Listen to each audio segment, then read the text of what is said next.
September 5th. I am at Exploding Whale Park in Florence. My very favorite place to launch.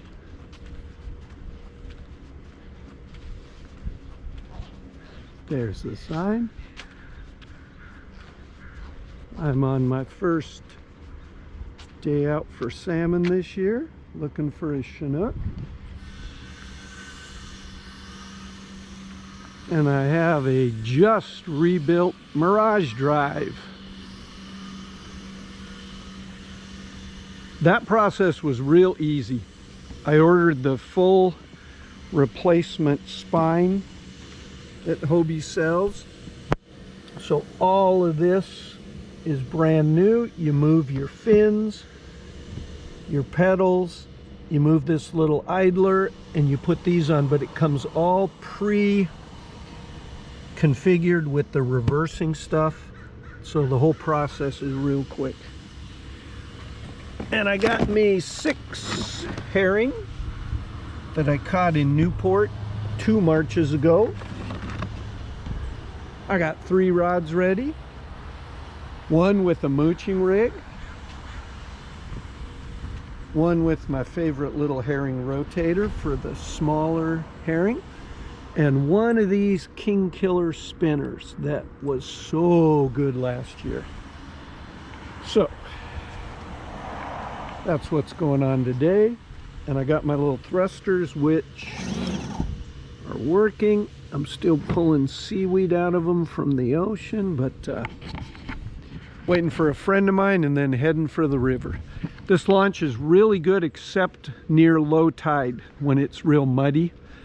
But from the middle to high tide, the water comes up to the sand and makes it an easy launch.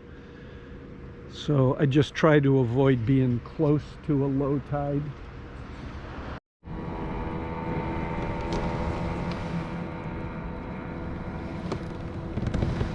Quiet day out here on the Siuslaw River. Just below the 101 bridge.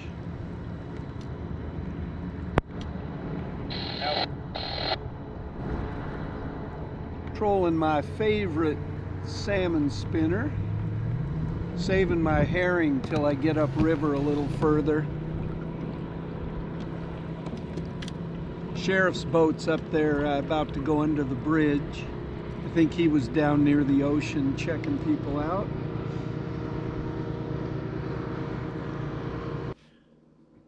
Future Roger here, back home with Pepper. Want a treat? Come here, sweetie. Come on. You can do it. Okay. My GoPro wouldn't start.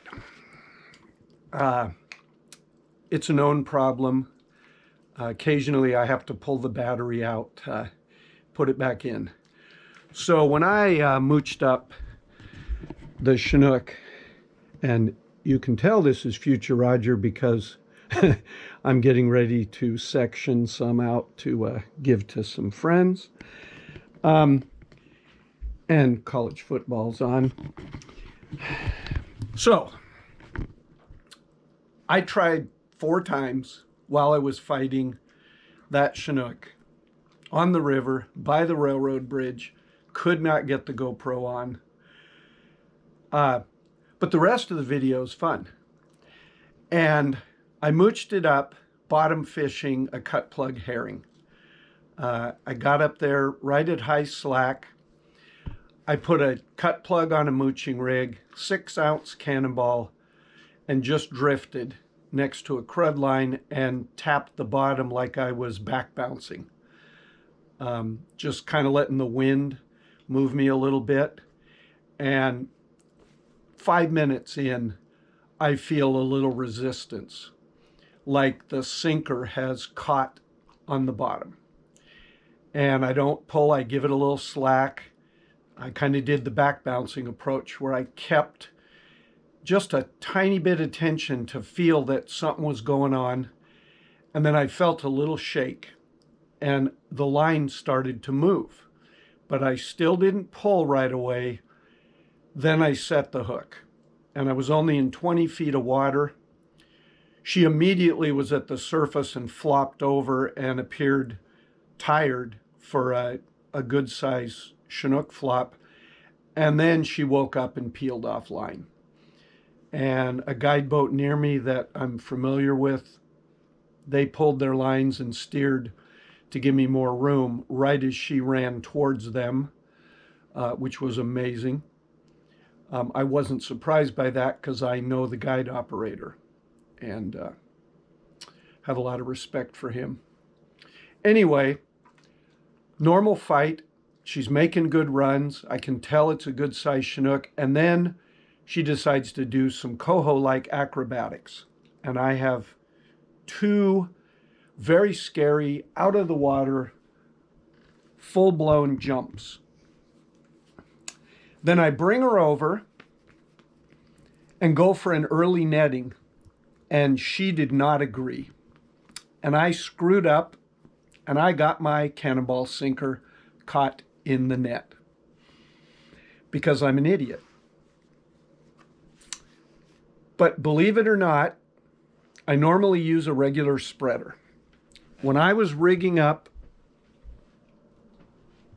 my salmon rods in the morning, I happen to have a couple of these. See if I can get zoomed in on it. A couple of these black plastic sliders that go above your big swivel connector and allow you to put your sinker dropper. So if your sinker gets caught, it can slide up and down on the main line. I don't always use those. I will from now on. Two of my rods had one of those on it, and I happened to hook the chinook on one of them. She peels off probably 50 feet of line. Not as long as her earlier runs because I'm getting her worn down and I'm not far from netting, but my line is now going from the rod down to the net, through that slider, and to a fish that's 50 feet away. Another guide boat at this point has trolled up not far away, and they're all watching the show of the guy on the kayak fighting a chinook. I just bring her back over, totally ignoring the sinker in the net issue, leave the net laying there, get her coming head first, and this time I bring that line in and just slide her into the net, just like I planned it that way all along. It would have been an amazing video if my GoPro had worked. I'm using a GoPro 8 Black, and it's time to buy a new one. This is the last straw. I've missed a couple of fish now because of this thing. As soon as I pulled the battery and had her on the boat, you'll see a whole bunch of video of me having fun. But as far as catching it, you got my description, and Pepper was glad to see me when I got home. And it's an amazing chrome, just swam in from the ocean. They sometimes do that and take a rest right near that railroad bridge, and mooching up using a herring like I was is not something I invented. It's a known thing that some people will do.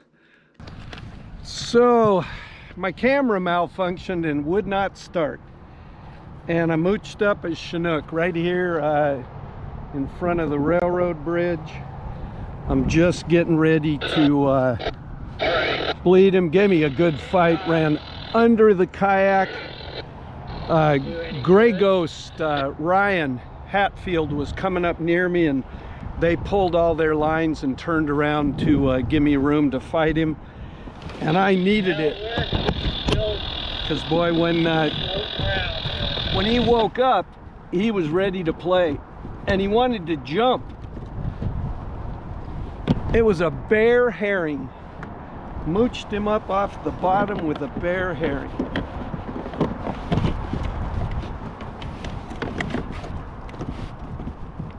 And now my net's all tangled up.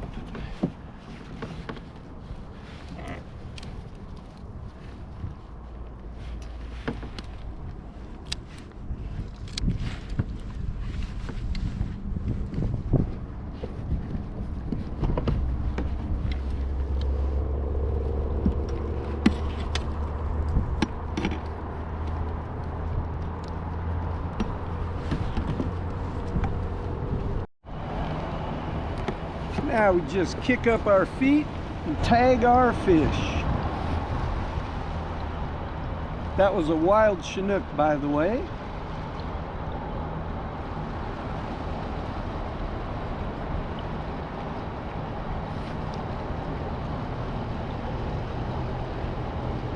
Hey, that's my location.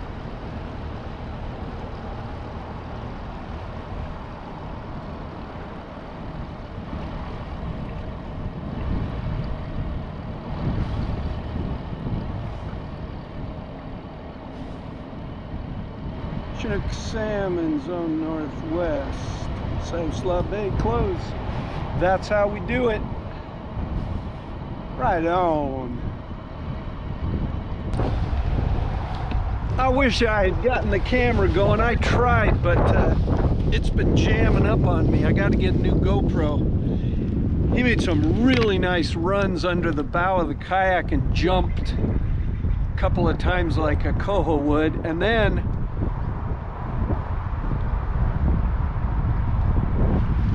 I got the sinker caught in the net, which is an absolute no-no.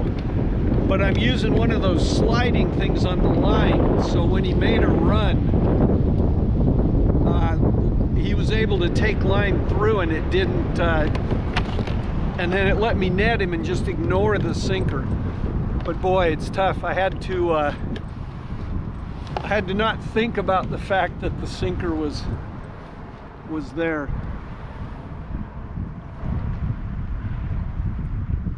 Nice chromer. I think it's a hen. Yeah, it's a hen. Sea lice. Got her all gutted out and returned her insides to the river. Right here by the old 126. And some nice eggs. And a beautiful sea lice covered chrome hen.